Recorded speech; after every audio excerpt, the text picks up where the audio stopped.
All right. Week 4. Actually, we got to check something. Dan just thought about it before. I'm already up. The stream's up. It's fine. You where it'll share your voice, right? Like if you go to party settings, you go to the three little dots. It shows. And then you go to voice chat settings. It shows share your voice as allow, right?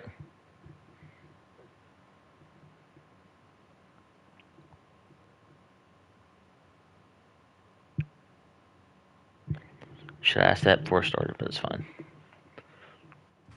What is party settings? I see Mike. Yeah, you'll like go into the party, go over to the three little white dots, like click that, then go to voice chat settings. And then in voice chat settings, where it says share your voice, does it say allow? It's allowed. Okay, want to make sure. Okay. All right, week 4 predictions video. Myself and Dean for this one. I'm going to knock this one out. I didn't realize how late it got at night. But everybody doing a pretty good job throughout this season maintaining rules. We did have to give out a couple suspensions this past week. One for a 4th down rule break. And then Chapo posted about the stream rules, guys. Like, you should be using YouTube anyway. But if you're going to use Twitch, you have to make it where we can review your streams. Otherwise, it's just going to be a suspension each week for it moving forward. Chapo even went and found a video and posted it to show all of you guys how to do it. So there's basically no excuse moving forward. There was 4 of you who were currently breaking the gadget rule in your depth charts I posted about. Just make sure you fix that before your game or before this next week ends to avoid a suspension there. Nobody was breaking the sub linebacker rule, so that's good. As far as the 3 things we always hit on, streaming, if you're game of the week and you're the road team, you need to be streaming that game. If you can't stream, you're plugged into McDonald's or something like that, let your opponent know, see if they'll stream. You need to attempt to stream. If you start lagging, you can cut it. Let the commission know why. Recruiting, some of these rosters are starting to fall behind. If you're not, there's no excuse not to be recruiting. You can pull in 3 stars, and there's good 3 stars out there. Like I say every season, I find a couple 3-star gems in week 12 at the end of the year that nobody's recruited, nobody's offered, that are some of the better players on my team now. So make sure you're on top of your recruiting, because in case you leave, we don't want these teams just dumpster fires. And Dean will tell you himself that, it doesn't matter how bad a team is, you can build it up. It doesn't take that long. And then lastly, like we said, the rule thing. If you need to go read the rules again, have any questions, ask myself or another commish. Have no problems with that. So first off, I'll look at the top 25 here. Michigan remains number 1. Michigan, Penn State, Texas A&M, Ohio State, Syracuse, and Auburn look to be our final undefeated teams in the league. So we got, 6 of them? And we got 12, 13, 14, 15, 16 users in the top 25, so that's pretty good. As far as Heisman Watch goes, Cameron Dyer, quarterback out of Auburn, leading the way at number 1. Running back out of Florida, Treggs is number 2. This fucking true freshman phenom quarterback out of Texas A&M is 3rd. This dude's got like 93 speed as a true freshman quarterback. It's nuts. Cornelius Williams, running back out of Baylor, is 4th, and then Jeff Overton, running back out of Clemson, is 5th. I expect to see your receiver Jamerson on this list shortly as well, Dean. The fucking numbers he's putting up. He's leading the whole country in receiving yards. Yeah, he's playing good. He's a good player. He's going to go to the draft, unfortunately, but we're happy to have him while we have him. All right, Players of the Week. National Offensive Player of the Week, Greg Ard, running back out of Boise State. 13 carries, 191 yards, 3 rushing touchdowns, 6 catches, 68 yards, and 1 receiving touchdown. He was Mr. Do-It-All in a 45-13 win at Virginia Tech for the Mustangs. And on defense, Jabori Antoine from Army had a great game against West Virginia. 3 tackles, a pick, and a touchdown, 2 fumble recoveries, heavy turnovers in that game. He's going to be great once he gets out to the fleet or out to the field and leads those soldiers in the battle. Absolutely. All right. ACC Offensive Player of the Week is your Heisman favorite. 15 of 23, 220, a passing touchdown, 8 carries for 171, and 4 rushing touchdowns. That's nearly 400 yards and 5 touchdowns out of Cameron Dyer in a 45-7 win at home to Stanford. And then on defense, that was awesome for Peso and Cam Dyer. On defense, Rashad Brown of my team, NC State, had 8 tackles, 1 sack, 2 tackles for loss, one fumble recovered, and 2 user picks against Dwayne's BYU football squad. Is that your user? Yeah, well, so not always. He's actually making a change this week. He's moving to starting safety, but I used him a bit because I was having a lot of trouble getting stops against Dwayne, so I pulled him in the box and picked up a few picks for me to seal that game. Absolutely.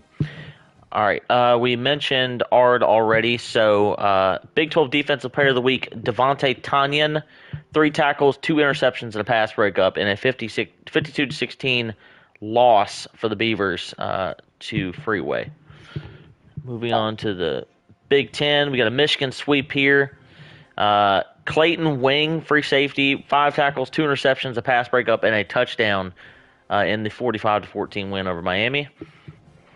And then on offense, Darren Hayes, the running back for Chapo's Michigan squad, 16 carries, 66 rushing yards, 1 rushing touchdown, but did more damage through the air, 8 receptions, 112 yards, and a receiving touchdown on the day. It is hard to stop 99 speed, 99 COD with Platinum Shifty. I don't even know how you get players like that. And then your SEC Defensive Player of the Week, Angel Mastrud, the free safety for the Sooners, had 7 tackles, 2 interceptions, and 3 pass breakups, and a 28-24 upset win at number 14 Iowa. Daryl Cox from Texas, wide receiver, number 9. 4 catches, 138 yards, 34.5 average, and 3 touchdowns. Mike said, "Hey man, go deep," and he did it. only one catch that wasn't for a touchdown. So, great week for Daryl Cox. That's them Randy Moss type stats right there. All right, to the predictions. I think we've had a couple games go final, so we'll briefly look at those. First up, we have Alabama going into Austin and beating the Longhorns. Twan won 38-28. Looks like he had pretty much dominated the second and fourth quarters, outscoring Mike 35-14 combined in those two. Looking through here, both teams basically, the statistics are relatively even. Mike threw the ball a lot more, while Twan had an effective run game and Mike did not. So nothing too much to harp on there. Yeah, I tuned into the stream for that one. It was like 14-7, and Mike was in the red zone. And Twan got him for a pick 6, at which point Mike said, "I'm quitting the game." He didn't quit the game, but he said, "I'm rage quitting," and he kind of knew that was the moment where he lost his chance to beat Bama in that one. So good defensive effort out of Twan to swing that one. Yeah, those 14-point swings like that versus good users pretty much are death sentences, it feels like. Next, we had Georgia going to play at Penn State. Roster-wise was here, but, user-wise, huge difference here. And, Penn State drummed them. It was 45-3 going into the fourth quarter. I'm sure there's turnovers here being an issue. Yeah, 4 for Georgia. It's hard to win games when you do that, especially on the road at Penn State. Good job for Georgia in garbage time, though. Picked up 2 touchdowns in the fourth quarter just to give the fans something to be excited about. Something to be excited about.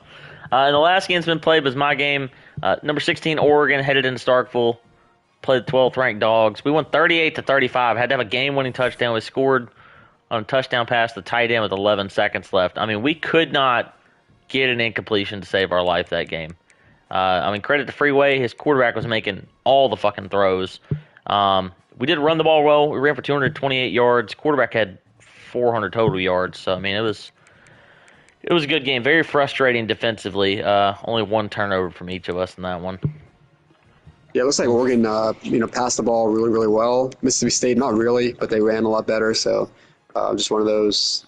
If the run's working, don't stop using it. And the last drive went to Mississippi State, which led to the victory. It was a close one. I got nervous there at the end. All right, we will start off with the ACC, and conveniently, your game is first. The 18th ranked Florida State Seminoles at 1-2, Coach LP, traveling to Raleigh to play the 2-1 NC State Wolfpack and Coach Dean. Normally, it would go you and then me for each of these picks, but I'll do my pick first since it's your game. I played you week 1. You played me really well, and you've drummed your last 2 opponents. So this will be your next test. I haven't really watched LP this season. I've watched him in the previous seasons. I know he's got a good roster. Really good quarterback play. The question will be, can he get you off the field? I think he's going to be able to move the ball and be able to score fine. It just will depend how much you can score. So I think it's going to be a close one, but I think I'm going to take the Seminoles to win. Let's go 31-28 on the road at NC State. I like NC State in the upset in this one. They have two really good quarterback options with a 2 QB system. I think that this can keep the chains moving, and then the home field advantage will be the difference. In Florida State, it'd be really tough for NC State, but at home, they're going to be in the ball game and just need to make a big play in crunch time and make it happen. It's going to be in for a good one for sure. I mean, Jamerson's over-under is 119 receiving yards. That's what Vegas set the line at. So I think I'm going to take the over on that one. We'll see. Next, we have the 1-2 Miami Hurricanes. Coach Rob traveling to the Shoe to play the 4th-ranked Ohio State Buckeyes at 2-0, and Coach Hayden. So this year, Rob had I feel like the schedule I had last year. He's 1-2 with 2 losses against top teams. So he's not like he's lost to Chapo. The other loss was another top 10, top 15 user. So schedule's just not been good to him. At Ohio State will not be the week for him to get back on track. He's going to lose in blowout fashion again in this one. Yeah, he beat Chapton, lost to Peso and Chapo. So you picked Hayden to win. You picking a score or? I'll say 45-17. Yeah, I think you hit all the high notes here. Rob's team isn't super great, and he's going to. I mean, the roster disparity between these two cannot be stressed enough, especially being on the road. I think Hayden's going to play extremely well, especially defensively. I think Rob's going to really struggle to get points on the board. So I'm going to say Buckeyes win this one 31-10 over the Canes. Next, one of our games of the week, 7th-ranked Auburn Tigers at 3-0. Coach Peso and the Heisman favorite, Cameron Dyer, traveling to Boise to play the 1-2 Broncos and Coach G's. So it's a road game for Peso, which makes it interesting. Might be close for a little bit. Both teams like to run the ball, so this might be a lower scoring game. Just kind of, each drive might take, half a quarter or more. So I think that Peso is going to find a way to win. He's got better defense, better roster, but it's on the road, so he's going to keep it close for a little bit. I say the game's maybe 17-10 at halftime. Final score is going to be 31-17 Peso win. Yeah, Peso does an extremely good job at protecting the football, and G's has really struggled to do that this year. I think that will be the difference in this game for sure. It could be close early, but I also could see a situation where Peso just blows the doors off him in the first quarter. I think that this will be one of those games that just will gradually continue to get out of hand, especially once Boise State has to start throwing in the second half. So I'm going to go Auburn to win this one 38-17 on the road. All right, moving to the next conference. Dwayne will be getting a force win over Ole Miss. One of the biggest games of the week, arguably, if not the biggest game of the week, the 6th-ranked Colorado Buffs at 2-1. Coach Savon traveling to Syracuse to play the 5th-ranked Orange at 3-0 and Coach Ryan. It's a pretty tough one. I haven't looked at rosters this year. I mean, users, you're getting number 2 and number 5 or 6, depending how you look at it. So Syracuse being at home, the game will definitely be close. I don't know if the Buffs are strong this year. I'm assuming they are. They recruit really. But I'll pick Ryan in the upset, the home upset, just to kind of cement his season. He's going for it this year, so we'll take Ryan 31-28 in a close one. Yeah, the problem, I think that Savant's team isn't as good as it has been in years past. The problem is Ryan can't seem to stop anybody for any reason. I mean, he's going to put up a lot of points offensively, so I think this will be a high-scoring game, if not one of the highest-scoring game of the week. I'm going to pick Colorado to win this one 42-38 on a game-winning touchdown drive to beat the Orange. Next, we have a game that is underway. Let me check the score real quick. But it is the 0-2 USC Trojans traveling to Dallas to play the 0-3 SMU Mustangs. One of these teams is going to get a win. Looks like SMU just went into the end zone on a 30-yard pick six to take a 7-0 lead. Yeah, so I don't got much. I haven't played these users. I don't know much about them, but I did see SMU during the chat. A little bit distraught of the previous game, not having a good time. Um, who's USC's user? Who's the person that? It's Sab. He's not like horrible. He's just not. I mean, he's not having a good year for sure. But Yeah, SMU's at home. They got the 7-point lead. He definitely needs a bounce back game just to keep his spirits up and keep moving forward, get some recruits in there. So I'm gonna take SMU to hold on to this one and win 20-17. yeah, I think so too. He won't have to throw the ball as much in this one. Hopefully, he'll lean and rely on his run game. The fact that he's got home field advantage, I like as well. So give me SMU to win this one, 24-21 over USC. Next, we have another game between two winless teams. The 0-4 Oregon State Beavers, Coach Rock, traveling to Stanford to play the 0-3 Cardinal and Coach Chevy. So this one's a classic. Why did you pick those teams matchup? Like neither one of the teams absolutely. should be used in this game. I'm sure they'd be closer to 500 if they picked competitive teams. If they're not terrible users. But you said Chevy is Stanford, correct? Yes. And Oregon State is Rock.